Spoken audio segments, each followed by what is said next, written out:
Nintendo is going for Sony's crown, and Steam and Valve are going for Nintendo's crown. It feels really weird to have Nintendo be advanced in technology that somebody else, admittedly, is trying to catch up. But these are two cool news stories that I had to bring to your attention. So what's going on, everybody? It's Zach from SwitchForce. Hope you're having a fantastic start to the weekend. If you're not, shake it off.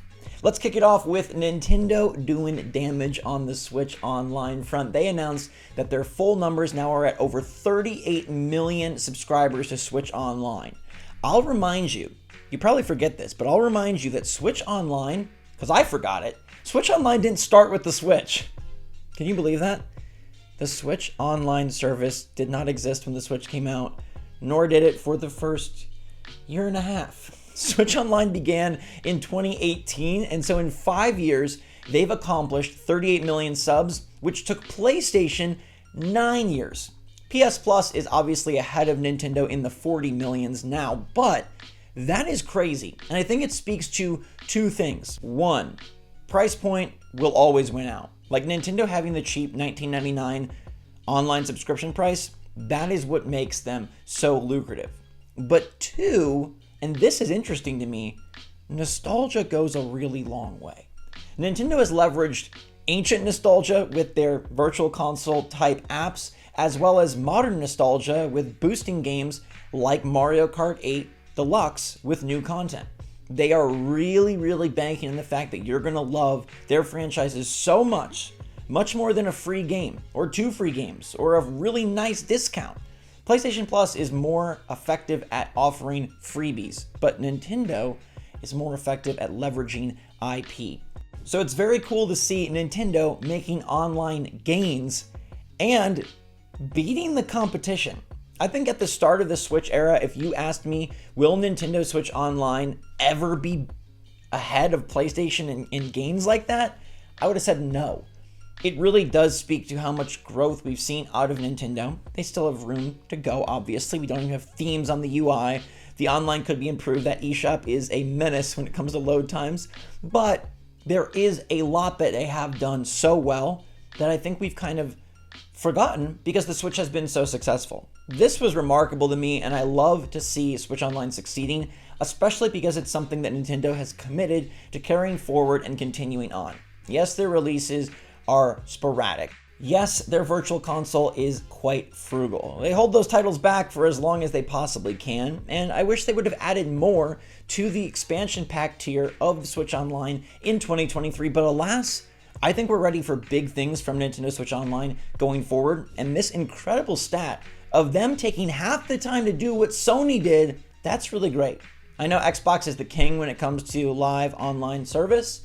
PlayStation Plus ain't too bad either, and now Switch Online, actually really sweet. Speaking of sweet, it's sweet to me to know Nintendo did something better than somebody else. On like a hardware tech front, like normally that's not them, but they made a Nintendo Switch OLED, whether on purpose or because that was the audible. They made a Switch OLED with a bright, beautiful, colorful screen, and it does make a significant difference. Enough to upgrade? Probably. Honestly, it's one of the nicer Nintendo half steps that I've seen in my lifetime, and I've been around since the NES. It's basically all of Nintendo. Steam and Valve now are taking a page out of Nintendo's book and dropping a Steam Deck OLED this coming week. Now, I know you've already seen the announcement, but I wanted to just touch on the fact that Nintendo set the standard here. The Steam Deck OLED is going to be mega expensive, at least from a Nintendo perspective, right? It starts at $550. Then there's a terabyte unit at $650 and a special edition that honestly looks really sleek and sick. It's got like this orangey red scheme and it's see-through and it's awesome for $680, $679.99. That's almost two Switch OLEDs. So obviously these are in totally different tiers and this isn't truly competing with Nintendo, although it did allow them to price drop their OG Steam Deck down into Nintendo Switch range. But what's interesting here is that it is taking advantage of an OLED screen, it's packing in a better battery, a lighter system, and it has faster Wi-Fi for better downloads. The Steam Deck is a fantastic system, and honestly, it's more comfortable to use handheld than a Switch. But we're still at this point where the Steam Deck is so prohibitively expensive in comparison to a Switch, it stands no chance. Oh yeah, it also doesn't have Mario. unless you're a little bit sneaky. Alas, the Steam Deck does have a ton of great games, and I think the OLED screen is going to make a marked improvement for those games. It did for Nintendo Switch, and I expect it to do the same for Steam Deck. What's really interesting here is that we've heard rumors that Nintendo is going to regress back to an LCD screen for the Switch 2. And now Steam Deck is going OLED, so we might see this sort of leapfrog scenario where Nintendo had the OLED, then Steam Deck came out without the OLED, then Steam Deck went OLED, and now Nintendo goes back no OLED. I think it's quite clear that the OLED screen is a very desirable, exciting, awesome thing. As Steam Deck OLED reviews have said, yeah, like it's really, really nice. Switch OLED reviews are like, dang, this is surprisingly very, very good. If they could have brought the price down, I would have said, whew, we're in for a bit of a battle.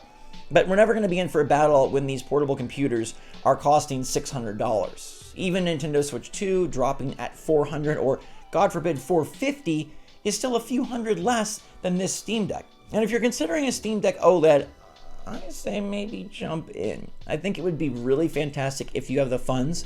I've seen some articles say like, wait, hold up for the Switch 2 because you probably want that instead of the Steam Deck OLED. And I fully agree. Like if you were going to get one, wait for the Switch 2. I think it comes out in 2024. I would, bet my blue hair on it. I would bet all my hair on it. And I think it's going to be comparable enough that you're like, okay, we get Nintendo games and third-party games, and it's notably cheaper. So it's going to be a very interesting up and down battle, but we'll have to see what kind of screen the Switch 2 has. And does that factor in? Is it different enough that okay, looking and seeing, I don't know, the next Far Cry game on the Steam Deck OLED versus the next Far Cry game on Switch 2, how do they pair? How do they look? How do they battle against each other?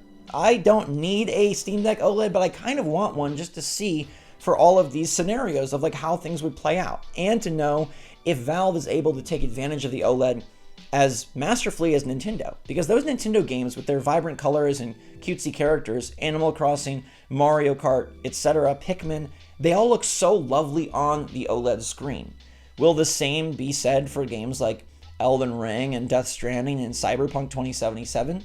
I assume so, but I do wonder if the difference will be as pronounced or at least as enjoyable of an experience. Part of the Switch OLED is okay, man, the Switch itself, it had that big bezel, and that was notable. This does have a bit bigger screen, but I don't think we're going to see as much of a improvement from the OLED here as we did on Nintendo Switch OLED, but time will tell. In the meantime, let me know what you think about the Steam Deck OLED, and does it feel good to know Nintendo set the bar? Steam says it. Valve says it. They said that the OLED for Nintendo was a great move. We wanted to do it too. And are you considering get one? Should I get one? Would it be good to see how AAA games and other indies run on the Steam Deck OLED and kind of give us maybe a good barometer for a Switch 2? Although the Steam Deck, it's not like it's adding any power, but it does get more battery life and it does get faster Wi-Fi. I don't know. I guess at the end of the day, if I had to recommend to you, if you're looking for that sort of thing, wait for the Switch 2. It is going to come out. It is probably going to be very impressive and awesome, and it's definitely going to be less than this. But if you're feeling antsy or need some big ticket item for your Christmas list, Steam Deck OLED does look pretty sweet. Until next time, thanks for being sweet to me for 13 plus years on YouTube. What a crazy career it's been, and we're only getting started. Hopefully a new system really takes us to another level. But in the meantime, thanks so much for watching. Stay safe, stay healthy, stay happy, stay positive out there. Love you all lots. SwitchForce out.